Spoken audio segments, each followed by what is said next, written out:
Peace and power, beautiful souls. It is I, BigMa, your favorite girl, and this is the BigMa Experience where we glow, flow, and grow together.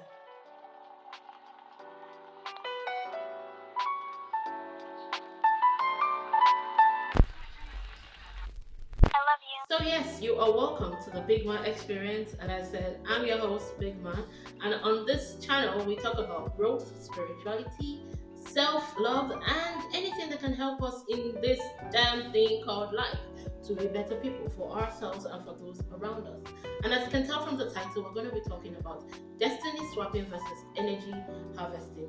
What's the difference? Are they similar? What's it all about? I know that some of you have heard about this before. Destiny swap, especially if you're pretty religious. There, especially if you're Christians, they always talk about pray against destiny swap. Those that want to swap your energy, your destiny. And the truth is, it is not like someone can take your destiny, because at the end of the day, we have free will. But the way destiny swap is done is what I'm going to explain to you. And if you've heard about energy harvesters, or this is your first time hearing about energy vampires, harvesters, then you're in the right place. And I'm going to get into it and tell you all you need to know, what you need to watch out for. I'm going to be giving you real life experiences because these are things I have experienced myself. Woo! And when I tell you, you got to be careful out there, honey, because people are crazy. Anyways, I got you, so I'm gonna give it to you raw and uncut. You might want to use some protection. Alright, so what is destiny swapping? Basically, destiny swapping, as I said, is not like someone is going to prey on you and say, I want her destiny, so give it to me and give her money. No, so how it is done is this, yeah, and this can be done by anyone. It could be family, it could be friends, it could be your lover, it could be a co-worker or where you work. It could even be a total stranger that you do not know. So there are two ways that this can be done. Now, if it's someone you know that is always in your life, like family or friend, one way that it can be done is, because I'm going to use my personal example so you understand. So for me, when this happened in my own life, that's happened so many times actually, and I wouldn't catch on to it on time until I realized what was happening. I've ever been around people who all of a sudden, maybe you've known them for a while, you never knew they had a certain interest in what is it that you do, your path. Maybe it's something that you do, maybe it's singing, acting, maybe it's social media, maybe it's content creation, whatever it is that you do, maybe it's even making stuff. And all of a sudden they start telling you, oh, I've always wanted to do this. Is it that they tell you, or they start doing the same thing you're doing? Not in a way as in, oh, you inspired me, but more as in literally trying to be you. If you've ever seen this movie, I think it's Single White Female, basically that. They start copying everything you're doing. Now, the way the destiny swap happens is when they are doing all this and you start to, all of a sudden, you're more, worried about the fact that they're copying you, so you try to deviate and become something else, as opposed to standing your ground or separating yourself from that person. You just notice that that person starts to get all the things that should be coming to you. The jobs, the guy, the money, whatever it is that is meant to come to you, starts to deviate to that person. And the person is probably not even half as good as you. But you're not understanding why. I know that even guys, you know this one very well. You started maybe a business venture. Next thing, one of your guys out of nowhere says, let me also do the same thing as you. I like what you're doing. Before you know, every move you make, that person is moving, making the same move. And then while you're wondering, why am I not getting sales? Why are things not going well with me? But this guy out of nowhere that doesn't even know as much as I know about this thing is getting more. That's the destiny swap right there. It's all about the intention of the other person. It's one thing if you see someone and you admire what they do and you're like, oh my God, I love what this person does. Let me find my own way to do it in my own way and make it mine. That's different. That's inspiration. As I said, at the end of the day, it's the intention. Destiny swap occurs behind the intention the person has towards you. And if you notice this kind of person around you, run. Run, motherfucker. Run. In my own personal life, I've talked about this before. Before I went to rehab, I was living with someone that was my quote-unquote best friend. And I remember when I met her, right? She was a narcissist. She is, sorry, because she's not like she's late. She's a narcissist. I remember when I met her, she was making clothes. And she was making amazing streetwear, like really good everyday clothes. That was the reason why our friendship started, because I was giving her free PR advice on how to push a brand and whatnot. And the more we became friends, before I knew it, she started telling me about, oh, she's always wanted to, the first time she always wanted to act. And this was after I showed her a clip of me where I acted in some series like 2 years before, or was it a year before I met her? So of course I was still like very excited about, oh my god, And she's like, oh, she's always wanted to act. That one went. Next thing, she's always wanted to do social media and content. Okay. Next thing, she's always wanted to sing. And she started to, because me, I'm camping that, oh, you always want to do this thing. Let me encourage you. That was where I made the mistake. That's why I feel I made the mistake. Because I'm like, if you want to do something, go for it. You don't need someone to boost you to go do it. Do it in your own way. But instead, I started like, putting my energy into the whole thing, trying to encourage her, do this, do that. Before I knew it, I wasn't getting none of those things anymore. None of those things, all the things I was doing that was coming to me, effortlessly, all of a sudden kind of disappeared. And she started getting those things. But I'm still a very supportive friend. Just because I wasn't doing great doesn't mean I feel. Instead, I was still giving her more energy, trying to put in all that energy for her to be out there. It will take me a while to, I say this a lot on this channel, I've realized. But it will take me a while to realize that, that's what was happening. And when I went to rehab and I came back, because we're no longer friends, I haven't spoken to her since, and nothing since then, thank God. But the last I heard, she's not doing any of the things she tried to take from me. Because for her to be able to continue it, there has to be that close proximity so that she can keep feeding off me as a person. That is why a lot of people mix destiny swapping with energy harvesters, because they literally overlap. Sometimes you can have someone that is a destiny swapper, but not an energy vampire. Sometimes you can have someone that is an energy vampire, but not a destiny swapper. Most situations, you have them both. And let's go to energy vampires. Who are they? Now, an energy vampire, the best way I can describe this to you, I think I talked about it a little in my last video. Do you have that person that every time they call you, there's always one drama or the other? No matter how much advice you give them, no matter how logical the advice is, no matter how well-founded it is that it will work, they would never listen. They will come back again and tell you the same thing. It could be your girlfriend always talking about the same guy issue, the same this, the same that. She could be talking about the same guy every time. Even though the last time you all spoke, you gave advice, it's like, I know, and I'm going to cut him off. Next thing, she's back again and just repeating the same thing. And they just want to hold you on the phone, or even when you're together, just talking, barely asking you how you're doing, barely giving a fuck about you, not returning that energy back. But by the time either you end the call or you go your separate ways, you are weak, you are tired, you are drained. You can't even say what you've done. That is an energy vampire. Because what they're doing is taking energy from you to feel better for themselves while leaving you drained without returning any. A lot of men to do that to women. When a man says, oh, she's my peace, I feel so peaceful with her. Well, he's a fucked up guy, he's a fuck boy. He literally has not done anything good when it comes to because most men think, oh, spending money. No, I'm talking not done anything good, substantial to any woman that's ever been in his life. Never been faithful, never been honest, always taking your energy, taking. Always calls you up when he's horny. That's an energy vampire. And men do this more to women because they know the energy women carry and possess within them. Men love to harvest female energy because they see how it works for them, especially if it's sexual. So ladies, be careful out there. There are a lot of male energy vampires. I'm not saying there are not female energy vampires though, because I remember the last witch that confessed to me in 2018. She did admit to being an energy vampire for men.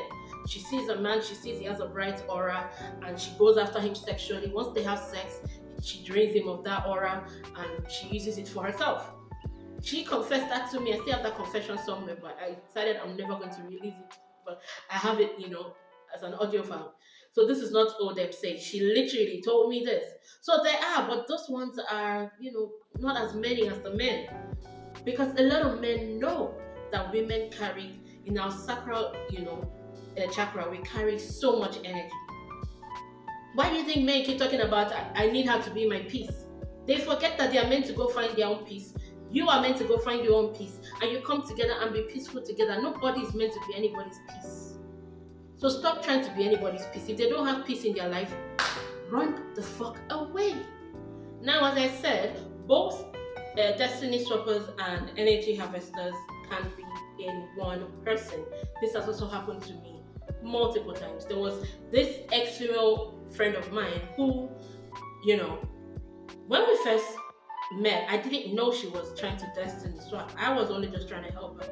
I was in a particular field of work, and she needed work, and I was like, "Oh, come on board, you can do this too." I gave her a level of training to where I knew that she could, and I saw her improve, time after time. But all of a sudden, halfway through the project we were doing, she just disappeared. I all of a sudden became the bad person. I all of a sudden became the bad luck charm. But she now took the job that because I already given her like different ideas of things I wanted to do, and she was doing it without me knowing, and gave some flimsy excuse as to why she didn't want me to know, and then left me hanging with the project we were doing. That project literally had to die. But I moved on from it. I even forgave. We even, returned to being friends and whatnot. It will take me a while. I know it's become my thing. I'm going to make a shit about of it. It will take me a while to realize that she was always trying to destiny swap. Anytime she was in a rut in her life and something wasn't going right, and she's like, "Oh, what's Big Man up to?" She starts to insert herself into my life. Or when she's not in a rut work-wise, but she needs energy, then she will get me on a long phone call. Sometimes, I shit you not, there was a particular day a phone call lasted 5 hours, and I cannot tell you what we're talking about. But I can tell you for a fact that I was hardly talking. But I was there, I was listening, and by the time I was done with this phone call, that was the first day I would realize that, and I noticed it. My legs swelled up. Like you're having water retention, like you're about to, like, high blood pressure type, and I don't have any blood pressure, nothing. My legs swelled up. I was drained. I could barely walk. I could barely do anything. And then a couple of days went by. They speak to her again. Then she called again. My legs had gone down by because I know what to do to get them, level. It happened again, and I noticed, and I'm like, yeah. But the thing about me is, I thought maybe it was because what she was going through. So maybe I'm just, it's because I'm absorbing what she's going through as an empath. So maybe I should try not to absorb that and not like throw away the baby with the bathwater, basically. No, it actually got worse after that. Because one thing about energy vampires, they don't take the energy. It starts to affect your health. And for me, this is where I knew I needed to end the friendship. When the 2 times I visited her within a short period, each time I spent time with her, not only will my legs swell up, but then I would throw up. Now I am someone that even no matter how sick I am, unless it is something so bad, I don't throw up. I'm used to having food poisoning. I don't throw up. Yes, I say I'm used to because I know that I have IBS and I'll still eat some things I shouldn't. I'm working on it. I'm getting better. I'm also lactose intolerant. I'm working on it. I'm getting better. But I don't throw up all willy-nilly. And nothing was wrong with me. My health was 100. But each time, I threw up. So my leg wasn't just swelling. My whole body was rejecting this person and warning me like, yo, be careful. So I ended the friendship for my own, peace of mind, because not only has she tried to destiny swap before, she was also stealing my energy. And I'm like, what the fuck? This thing has happened to me so many times. I'm only just mentioning 1 or 2 instances so you can get an idea of what this looks like, so you can be aware. When you're around people, it's not everybody that is around you that actually gives a fuck about you. It's not everybody that is around you that wants to be, in your life long term for a good reason. They're there because you are literally like, what's it called, an extension box, or more like a power bank for them, for their energy. In a case where I've had a situation of a friend who was just an energy vampire, not destiny swapping, every time, this person needed ideas to move forward, when the person is stuck, with something, I'm the one to come to, talk to, give you all that, goodness, because you're my friend. And then the person goes, when I'm in a rut, and I need the same friendly whatever, it's always, hey, yeah, I'll pray for you, and God will do it. These people know what they're doing. They know that they're taking from you. They know that they're stealing from you, but they do not want to give back because they don't have anything good to give back. And in a way, that's a good thing that they're not giving you anything back, because it could be bad energy they could be giving you. If you find yourself in this kind of situations where someone is trying to destiny swap or harvest your energy, this is where you need to develop very strong boundaries. I've said this before, on the journey to healing, it will get lonely. but you need it to preserve yourself. Self-preservation is very, very important. You cannot always carry everybody that you've known since you were kids or whatnot with you, especially if your path is one of light and you have a purpose that is a higher calling. You cannot be around people who just want to take from you without giving you back the same energy. When Ashafe said, lonely at the top, lonely, lonely, lonely, he was not joking. I remember when that song first came out, I argued. I was like, what do you mean it's lonely at the top? Then I was still carrying Jama around me. Yeah, I was carrying excesses around me. And I was wondering, how can you say you're lonely at the top if you're at the top with the right people? That's what I was saying. Check me out now, baby. I'm still on my way to the top. I'm not there yet. But check me out right now. I ain't got no, well, I mean, I got a handful. I told you, I have like 3 to 5 friends, basically. And even at that, it's not like there's no besties, nowhere, nada. We're friends, we're independent, no codependencies, no nothing. We all understand how to give each other space, and there are boundaries in place where nobody is going to disrespect the other person. It does get lonely on your way to the top because you can't take everyone with you, and you have to be aware. So I just said I should give you this insight so that you can be careful, you can be watchful, and remember to develop boundaries. It's so important. Let people call you too much. Let them say you've become bigger than you're in bridges. Let them say whatever they want to. This is your life. You are the main character of it. So are you trying to kill off the main character before the end of the story? Hell no, the story is still ongoing. It's your movie.